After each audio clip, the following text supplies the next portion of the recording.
Assalamualaikum warahmatullahi wabarakatuh. Perkenalkan, saya Ahmad Fikri Albab dengan NIM G002402. Dan saya berasal dari kelompok B4. Nah, pada kesempatan kali ini saya akan menjelaskan laporan satu anatomi, yaitu dengan skenario Alif baru saja flexing ke circle tongkrongannya gara-gara perutnya mirip roti sobek pas mereka nongkrong. Teman-temannya yang merasa insecure bertanya ke Alif bagaimana cara biar bisa six pack maksimal. Alif sebagai gym bro yang profesional mulai penjelasan tentang anatomi otot biskin perut kotak-kotak. Nah, oke, kita lanjut ke pertanyaannya. Yang A, itu jelaskan tentang pembagian lapisan dinding abdomen baik anterior maupun posterior. Nah, di sini saya akan membahas terlebih dahulu yang pembagian dinding abdomen secara anterior.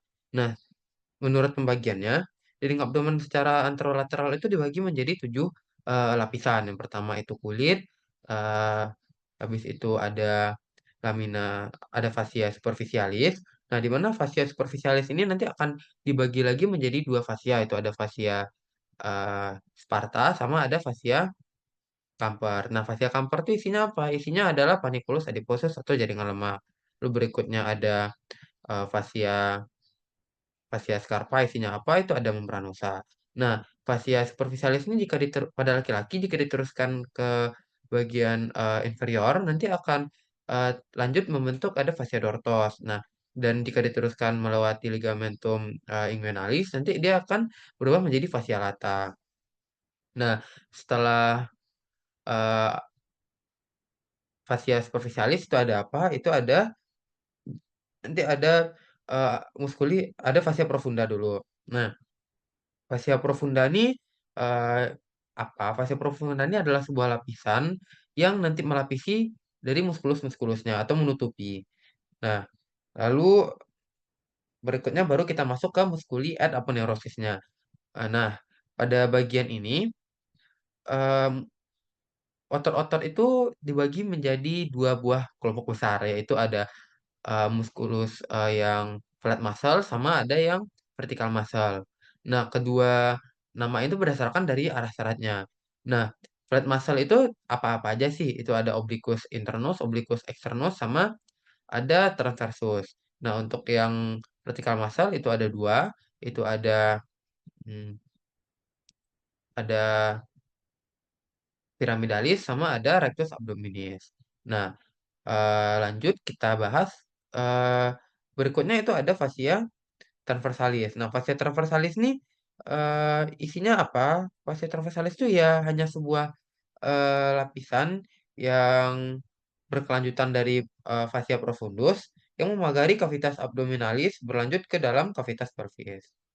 Nah, oke, berikutnya itu ada fascia extraperitonealis. Nah, fascia ini itu fungsinya apa? Fungsinya itu untuk membatasi antara fascia transversalis dan peritoneum parietal dan dia juga terdiri dari jaringan lemak.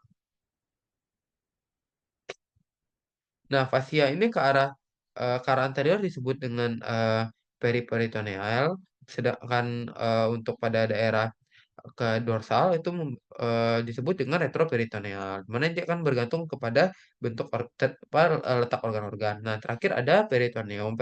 Peritoneum itu sendiri dibagi menjadi dua. Ada peritoneum parietal sama peritoneum eh, viscera. Nah, peritoneum parietal inilah yang merupakan yang melapisi nanti dinding dari abdomen anterolateral. Nah, eh, dan antara peritoneum parietal dan peritoneum visceral kan membentuk sebuah rongga disebut dengan cavum peritoneum. Nah, cavum peritoneum ini nanti terbagi lagi menjadi dua, tuh ada cavum peritoneum mayor sama minor, di mana kan dihubungi oleh eh Piploica winslowi.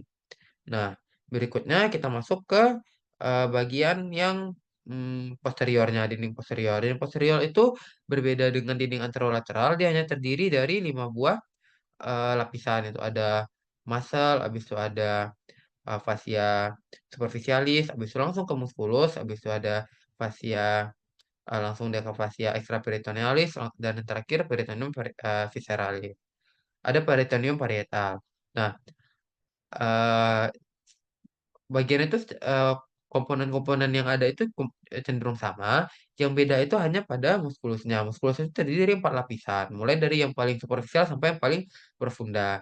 Nah, yang paling superficial itu atau lapis satu itu ada latissimus dorsi, dan yang untuk bagian duanya itu ada longissimus dorsi, habis itu ada obliquus externus, habis itu ada levator spine, habis itu ada erector spine, habis itu ada serratus posterior. Nah, untuk lapisan ketiga itu ada obliquus internus, habis itu ada interspinalis, habis itu ada multifidus. Nah, untuk lapis yang paling dalam itu apa aja? Itu ada transversus, iliopsoas, dan ada quadratus lumborum.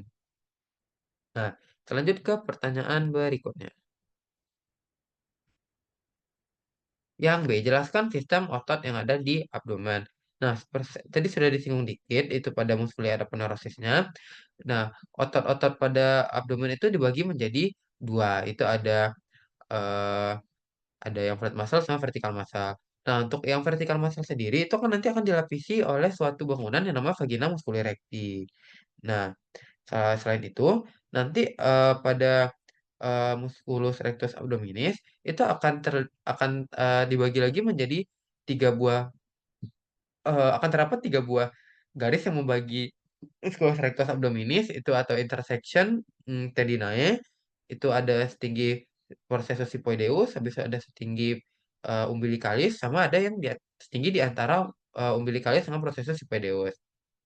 Selain itu, ada juga sebuah garis yang membentang dari ujung prosesus sipoideus sampai ke simfisis pubis secara vertikal. Itu adalah linea alba. Oke. Hmm, oke. Lanjut ke pertanyaan terakhir. Jelaskan struktur penggantung yang menjaga organ pencernaan pada posisinya. Nah, sebelum masuk ke sini kita harus membahas dulu yang namanya eh, duplikator peritoneum. Nah, duplikator peritoneum ini apa? Itu adalah bagian tempat-tempat di mana terdapat dua lapis atau lebih peritoneum. Nah, apa-apa aja sih duplikator peritoneum? Pertama ada omentum, itu terdiri eh, dari dua buah dua lapis peritoneum pada minor dan pada mayor itu dari empat lapis. Nah, lapis itu ada ligamentum itu terdiri dari dua, habis itu ada mesenterium. Mesenterium itu bukan mesenterium, mesenteri. Mesenteri itu adalah eh, inilah yang disebut dengan struktur penggantung, yang mana terdiri dari dua lapis peritoneum. Nah, karena dia penggantung organ, namanya juga menyesuaikan dari organ yang digantungnya. Ambil contoh seperti ada eh, mesokolon, berarti dia adalah penggantung daripada kolon. Nah, habis itu ada mesenterium, itu adalah fungsinya untuk menggantung dari eh, ileum dan juga jejunum, lalu terhadap tentunya dinding posterior abdomen, lalu ada juga hmm, mesoappendix